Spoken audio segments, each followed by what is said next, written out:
জাতীয় বিশ্ববিদ্যালয়ে আমার মতে এই চলতি বছরে ভর্তি পরীক্ষা না নেওয়া উচিত। 2025 সালের এইচএসসি ব্যাচ থেকে তাদের ভর্তি পরীক্ষা শুরু করা উচিত। কেন এই কথা বলছি তার তিনটা কারণ আমি বলবো। কারণ জাতীয় বিশ্ববিদ্যালয় অনেকটা তাড়াহুড়াই করছে তাদের ভর্তি পরীক্ষা নিয়ে। ভর্তি পরীক্ষা তারা বন্ধ করেছে সেই প্রায় 8-10 বছর আগে, 8 থেকে 10 বছর আগে তারা ভর্তি পরীক্ষা বন্ধ করেছে। এতদিন জিপিএর ভিত্তিতে শিক্ষার্থীরা এক্সাম দিত। হঠাৎ করে জাতীয় বিশ্ববিদ্যালয়ের নবনিযুক্ত উপাচার্য তিনি ঘোষণা দিয়েছেন জাতীয় বিশ্ববিদ্যালয় পরীক্ষা ব্যবস্থায় ফিরছে এবং পরবর্তীতে এই ব্যাপার নিয়ে বৈঠক আয়োজন করা হয়েছে একাডেমিক কাউন্সিলে। সেখানেও সিদ্ধান্ত হয়েছে তারা ভর্তি পরীক্ষায় ফিরছে স্নাতক প্রথম বর্ষের ক্ষেত্রে, অর্থাৎ অনার্স প্রথম বর্ষে। জাতীয় বিশ্ববিদ্যালয়ের অধীনে কয়েকশো কলেজ রয়েছে, কয়েক লাখ আসন সংখ্যা রয়েছে। বিশ্বের সবচেয়ে বড় একটি বিশ্ববিদ্যালয় জাতীয় বিশ্ববিদ্যালয়। কারণ জাতীয় বিশ্ববিদ্যালয় একটা নির্দিষ্ট ভবন হইলেও তার অধীনে কয়েকশো কলেজ নিয়ে বিশাল ভবন বলা যায় তাদের একটা। তো এই জায়গায় এত এত শিক্ষার্থী, একটা পরীক্ষা ব্যবস্থা হুট করে বললেই কিন্তু নেওয়া যায় না। কারণ জাতীয় বিশ্ববিদ্যালয় এখানে প্রায় 3 থেকে 4 লাখ শিক্ষার্থী প্রতি বছর অ্যাডমিশন নেয়, যেখানে ঢাকা ইউনিভার্সিটি অ্যাডমিশন নেয় 6,000 7,000, বা সব পাবলিক বিশ্ববিদ্যালয় মিলিয়েও 1 লাখ আসন নেই। সেখানে জাতীয় বিশ্ববিদ্যালয় একাই কিন্তু 3-4 লাখ স্টুডেন্ট নিয়ে যায়। তো এই জায়গায় জাতীয় বিশ্ববিদ্যালয়ের পরীক্ষা ব্যবস্থাটা হুট করে এনে শিক্ষার্থীদের বিপদে ফেলানো এক প্রকার বলা যায় যে শিক্ষার্থীদের সাথে অনিয়ম করা, বা বলা যায় যে এক প্রকার ওদের উপর চাপিয়ে দেওয়াই। আমি কেন বলছি যে পরীক্ষাটা আগামী বছর নেওয়া উচিত, তার ফার্স্ট কারণ হচ্ছে হঠাৎ করে শিক্ষার্থীর বিষয়টা জানতে পেরেছে, ওরা মোটো এ ব্যাপারে প্রস্তুত ছিল না। আমরা জানি ঢাকা ইউনিভার্সিটি অ্যাডমিশন হবে, আমরা জানি মেডিকেল অ্যাডমিশন হবে, আমরা সব জায়গাতে অ্যাডমিশন হবে, সেটা আমরা অনেক আগে থেকে জেনে এসেছি। মিনিমাম পরীক্ষা যখন শিক্ষার্থীরা পড়ালেখা করে ওই সময় থেকে ওরা জানছে, পরীক্ষার আগে থেকেই। এখানে ওদের পরীক্ষা শেষ, রেজাল্ট প্রকাশ শেষ, তার প্রায় 1 মাস পরে এসে জানতে পারলো ওরা যে ওদের ন্যাশনাল ইউনিভার্সিটিতে এক্সাম হবে। সো এই ন্যাশনাল ইউনিভার্সিটির এক্সামের জন্য যে প্রিপারেশনটা দরকার সেটা কিন্তু ওদের এক্সাম থেকে নিয়ে আসার কথা, সেটা কিন্তু ওরা নিতে পারেনি। যার কারণে আবার ওদের তো এক প্রকার অনিয়ম, কারণ ওদের অনিয়মিত হয়ে গেছে ওরা, কারণ ওরা কিন্তু অনেক দিন হচ্ছে পড়াশোনা ছেড়ে দিছে।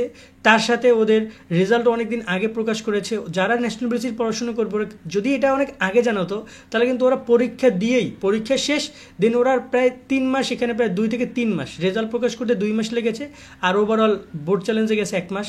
3 মাস পর জানিয়েছে। এই 3 মাস কিন্তু ওরা জাতীয় বিশ্ববিদ্যালয়ের জন্য প্রিপারেশন নিতে পারতো, সেটা ওরা পারছিল না, পারেনি। এখন যদি হঠাৎ করে পরীক্ষার কথা বলে, হ্যাঁ এখনও সময় আছে পর্যাপ্ত, কিন্তু আমার মনে হয় সময়টা ওদের জন্য কিছুটা কম হতে পারে, কিছু কিছু শিক্ষার্থীদের জন্য, সবার জন্য না। যারা ইতিমধ্যে পাবলিকের জন্য প্রিপারেশন নিচ্ছে তাদের জন্য না, কিন্তু যারা শুধুমাত্র ন্যাশনাল ইউনিভার্সিটি পড়ার অপেক্ষা করছে তাদের জন্য কম হতে পারে। 2 নম্বর ব্যাপারটা হচ্ছে অনিয়মিত পড়াশোনায়। 2024-এর এইচএসসি ব্যাচের শিক্ষার্থীরা অনেক কিছু সাফার করেছে, এটা যে কেউ মানবে। কেননা 2024-এর এসএসসি ব্যাচের শিক্ষার্থীদের কথা যদি আমি একটু বলতে চাই, ওরা প্রথম দিকে সেই কোটা আন্দোলন, এরপরে গণ অভ্যুত্থান, তারপর ওদের পরীক্ষা স্থগিত, ওই যে পরীক্ষা ওরা লাস্ট পড়তে বসছে জুলাই মাসের 16 তারিখে। জুলাই মাসের 16 তারিখে ওদের একাডেমিক পড়াশোনা শেষ। ওই 16 তারিখ 16 তারিখে পরীক্ষা হয়েছে, কারো 12 তারিখে পরীক্ষা শেষ হয়েছে, তারপর আর কোনো পরীক্ষা ওদের হয়নি।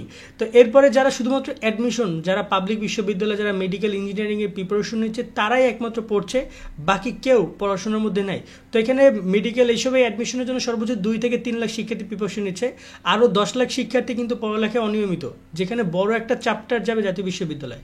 সেই যে পড়ালেখার অনিয়মিত, এই একটা প্রভাব অনেক শিক্ষার্থীদের উপরে পড়তে পারে, যেখানে দেখা যায় যে ভালো ভালো স্টুডেন্ট তারা হয়তো খুব অনায়াসে চান্স পেয়ে যাবে, কারণ তারা পড়াশোনার মতো একটা পরিবেশে তারা আছে বা পড়বে বা ওই সময় ম্যানেজ করে নিতে পারবে।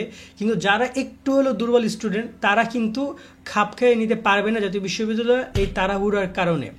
এরপর আরেকটা ব্যাপার হচ্ছে যে 3 নম্বর যে কারণটা, সেটা হচ্ছে নতুন নিয়ম। জাতীয় বিশ্ববিদ্যালয়ের লিখিত পরীক্ষার নিতে পারবে না, তাদের সেই সক্ষমতা নেই। কারণ আমি আবারও বলছিলাম এখানে অনেকগুলো পরীক্ষা হবে, প্রায় 3-4 লাখ শিক্ষার্থী অ্যাডমিশন টেস্ট দিবে। তো দেখা যায় যে 3-4 লাখ শিক্ষার্থীর আসনই আছে, তাই অ্যাডমিশন টেস্ট কত দিবে সেটা তো বলা যায় না, সংখ্যাটা 4 লাখ 5 লাখ পর্যন্ত চলে যেতে পারে। তো এই জায়গায় এই এত বড় একটা ক্লাউডকে মেনটেন করা বা এই জিনিসটাকে কোনো কারণে যদি জাতীয় বিশ্ববিদ্যালয় ওয়েবসাইটে রেজাল্ট প্রকাশ করলে ওয়েবসাইটে ঢোকা যায় না, তারা এই জিনিসটাকে যদি পারফেক্টলি মেনটেন করতে পারে দ্যাটস গুড। কিন্তু সেই 2014-15 আর এখন 2024-25 এক না। কারণ 14-15-তে এত স্টুডেন্ট ছিল না জাতীয় বিশ্ববিদ্যালয়ে, কিন্তু এখন 24-25 স্টুডেন্ট অনেক বেশি, প্রায় 14 লাখ শিক্ষার্থী এবার এইচএসসি এক্সাম দিছে। তো এই শিক্ষার্থীদেরকে কোনো প্রকার ভুলের কারণে যদি শিক্ষার্থীদের পড়াশোনা বা তাদের ভর্তি কার্যক্রম পিছিয়ে যায়, সেটা কিন্তু অনেক সাফার করবে। কেননা এই শিক্ষার্থীদের যেখানে পরীক্ষা শেষ হওয়ার কথা ছিল, মানে নর্মাল করোনার কথা বাদ দিয়ে যদি করোনা না হতো তাহলে পরীক্ষা শেষ হওয়ার কথা ছিল এপ্রিলে, শুরু হওয়ার কথা ছিল। আর তাদের এপ্রিলের পরে মার্চ, এপ্রিল, মে মাসের মধ্যে তাদের পরীক্ষা শেষ।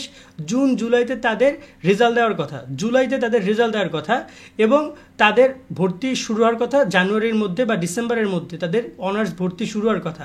কিন্তু সেখানে শিক্ষার্থীদের এখন পর্যন্ত ভর্তি শুরু হবে আগামী বছর এপ্রিলে অথবা মেতে তাদের পরীক্ষা হবে বা এরকম একটা পরিকল্পনা করছে। অর্থাৎ তারা কিন্তু প্রায় 6 থেকে 7 মাস পিছিয়ে আছে। এখন যদি আরও ভর্তি পরীক্ষা নিয়ে কোনো নিয়মের ত্রুটিতে বা বেড়াজালে যদি শিক্ষার্থীরা আরও পিছিয়ে যায়, সেটা যদি আরও 2 মাস 3 মাস দেখা গেলো ভর্তি পরীক্ষা নিচে এই প্রসেসিং করতে বিভিন্ন করতে শিক্ষার্থীদের প্রায় বছরে দেখা যায় একটা বছরই পরে চলে গেল এই প্রসেসের মাধ্যমে, এই শিক্ষার্থীরা কিন্তু ব্যাকফুটে চলে গেল তাদের। সো আমার মনে হয় এই 3টা কারণে শিক্ষার্থীদের উচিত এই বিষয় নিয়ে ভাবা, এবং জাতীয় বিশ্ববিদ্যালয়ের উচিত এই বিষয় নিয়ে 2বার ভাবা, যে যেহেতু এটা ওরা করোনার ব্যাচ, ওদের পরীক্ষা টাইম টু টাইম হয়নি, ওরা অনেক সাফার করে এসেছে, ওরা অনিয়মিত, সব কিছু মিলিয়ে এই বছর না করে সামনের বছর যদি পরীক্ষা প্রসেসটা চালু করে, যেমন 25 সাল থেকে, তাহলে কিন্তু 25-এর শিক্ষার্থীরা কিন্তু অলরেডি জেনেছে যে ওদের পরীক্ষা জাতীয় বিশ্ববিদ্যালয়ের অ্যাডমিশন টেস্ট দিতে হবে। ওরা কিন্তু প্রথম থেকেই বা ওদের পরীক্ষা থেকে কিন্তু সেভাবে জাতীয় বিশ্ববিদ্যালয়ের জন্য আলাদাভাবে প্রিপারেশন নিয়ে ওরা পড়ালেখা করবে, ওদের একাডেমিক পড়ালেখা। কারণ জাতীয় বিশ্ববিদ্যালয়ের প্রশ্ন তো একাডেমিক বইয়ের থেকে বাইরে কিছুই আসবে না। তো এইটা হচ্ছে কথা, এটা আমি মনে করি। এখন তোমাদের কি মতামত সেটা তোমরা কিন্তু কমেন্টে আমাদেরকে জানাতে পারো, চেষ্টা করবো তোমাদের কমেন্টগুলো আমরা পরবর্তীতে জানানোর। কিন্তু জাতীয় বিশ্ববিদ্যালয়ে নবনিযুক্ত ভিসি স্যার, তার সিদ্ধান্তটাই এখানে সবচেয়ে গুরুত্বপূর্ণ, যেহেতু তিনি এসেছেন জাতীয় বিশ্ববিদ্যালয়ে মান উন্নয়ন করা তাদের একটা লক্ষ্য। কিন্তু তারপরেও যদি শিক্ষার্থীদের বিপদে ফেলে মান উন্নয়ন লক্ষ্য হয়, সেক্ষেত্রে যদি একজন শিক্ষার্থীও বঞ্চিত হয় এই নিয়মের কারণে, সেটা কিন্তু দায়ভার তাদের নিতে হবে। আজকের মতো আমরা এখানে বিদায় নিচ্ছি। সকলে অনেক অনেক ভালো থাকো।